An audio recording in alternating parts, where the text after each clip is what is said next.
Morris 1000 mud traps, where they are and how I clean them. So what I normally use is these sort of gloves. They got a sort of rubbery feel to them. Scraper, stiff brush, and this sort of bottle brush thing. And I'll show you how and where I use these. I'm at the back of a Morris saloon by the rear wheel. Just shove that in my pocket. And I've got a cat helping me today. Sid, are you going to be in the picture? No.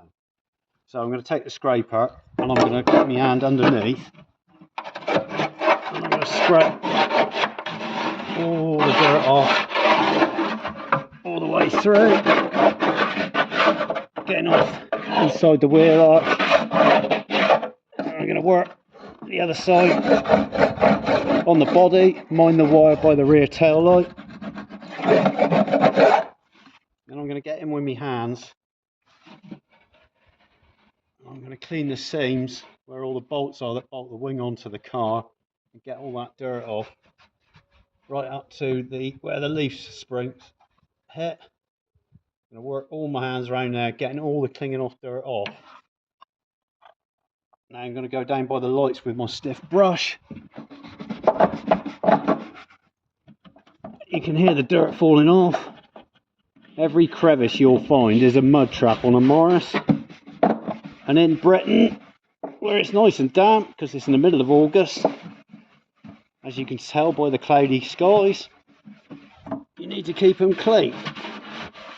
And this stops corrosion. So I'm going to work along now to the sills underneath the doors.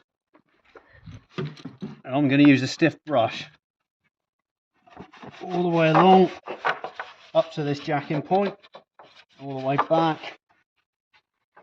Anywhere you can find dirt and it catches, brush it off. Now I'm at the cross member. Now this is where the bottle brush comes in. So here's your jacking point, which is hollow, and it's an absolute beauty for catching all the mud and crap. Now normally they would have been sold with these caps on the ends here to keep them closed, but actually if you've got caps on and you're a daily driver especially, take them off because it just traps the rust in behind. So I get that, and you just clear all that crap that catches in there right out. And then you'll find a little shelf on the top of the cross member, and I'll get using these gloves and I'm just cleaning all that off right the way along, so as far as you can reach in, working back with a brush again under this inner sill where the bolts join the kick plate, all under there, checking everywhere with my hand, making sure it's nice and solid. You want a nice ring. If you hear a crunch, you got rust. We're trying to avoid that. Now we're going to move to the front wheel arch. Here we are at the front wheel. There's loads of lovely places here to catch the mud. Again, I'm going to work the scraper all around the wing. You can see all the mud coming off. We live down a lane near on our farm, so obviously we get a lot of mud on our road and horse poo. Lovely. So you've got to get all that off. I'm going to scrape around everywhere. Now, where the bump stop is, underneath the wheel arch here, where the rubber bump stop is, there's a little shelf on top of that bump stop. And I'm not going to show you on this side because we hit a massive pothole and it's punched the bump stop right up into the chassis, wheel arch there, and we've got to repair that, so it looks a bit of a mess under there at the minute. So we've still got to clean all the mud around it off. Just drop that on the floor. We can go up in there, get all that mud out. There's another classic trap that curls around the inside wing here. And make sure that's nice and solid, which it is on this one. Get that glove in there, get all that dirt off, having a look with your hands, seeing if there's any rust. Right, now I'm going to move to the front of the inner wing. I'm going to, where's my scraper gone? There it is. In with my scraper. Right at the bottom here on the wings, a nice big shelf. clean that off. Over the top of the light, mind the cables in here, and the back of this light here. Get all that out. Get it cleaned.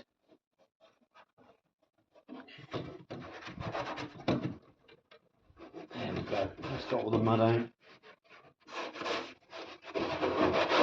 I don't need to do this quite so much during the summer. But in the winter months, because these are daily drivers, we drive them all year round, I do it at least once a month, if not once a fortnight. Getting that mud containing the salt off the road, off all the wings and everything. Then what I tend to do then is spray WD up around the wheel arches, which I'm not doing today, because I can't be bothered to find the can. I think it's over on the trolley there. And I also spray the internal hollow of the jack point as well with WD. That gets rid of all the moisture and lubricates it. And if I can find it, there is a gully leading from the bonnet, which is always full of mud. Right up under here, it's about in line up there where my finger is. There's a gully hole. Get a wooden chopstick or the end of an old paintbrush and push that down, make sure that gully's clean and running clear. And then I'm going to get a bit of grease and I'm going to rub it into the gully up under there, like that. And there we go, and I'll repeat that on the other side. Here I am at the Traveller, and I found the end cap, there you go, which is on the end of the jacking point here, the hollow. So I'm going to work right in there like that. And the WD, which I wasn't going to bother with today, but I'm going to do it. Any thin oil lubricant will do, and then work that in right round there.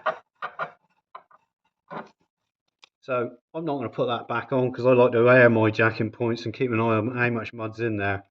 But I'm going to put it on there now because it's the only one I got. So there we go. We are on the Traveller, and the only difference between this and the Saloon is the back end slightly different. So there's more mud. There's actually more mud traps on this one. You're going with the scrapers again, all around the wheel arches, both inside and out. And there's lots of places that catch mud between the mud guard and where it bolts to the wood. So you've got to get in there with your hand with these gloves. Just get all that crap out. And around the back here, there's loads of places where mud catches. So anywhere you can feel this is hollow, get it all out. Tap round while you're in there, see if there's any rust coming. There's especially one there. Get my finger right in there, get that out there.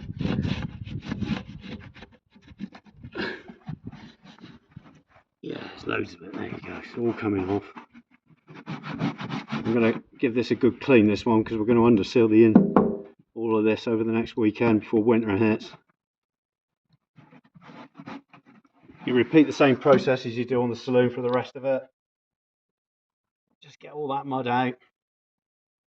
You can then wash it down with a normal hose then, under normal water pressure. Try not to use a pressure water. There's lots of holes on a Morris that lead through into the bodywork. So you'll just fill the car with water if you use a pressure washer.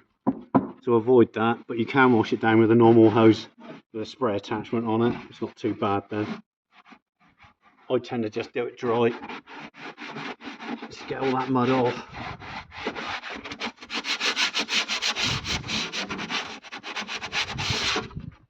And there we go.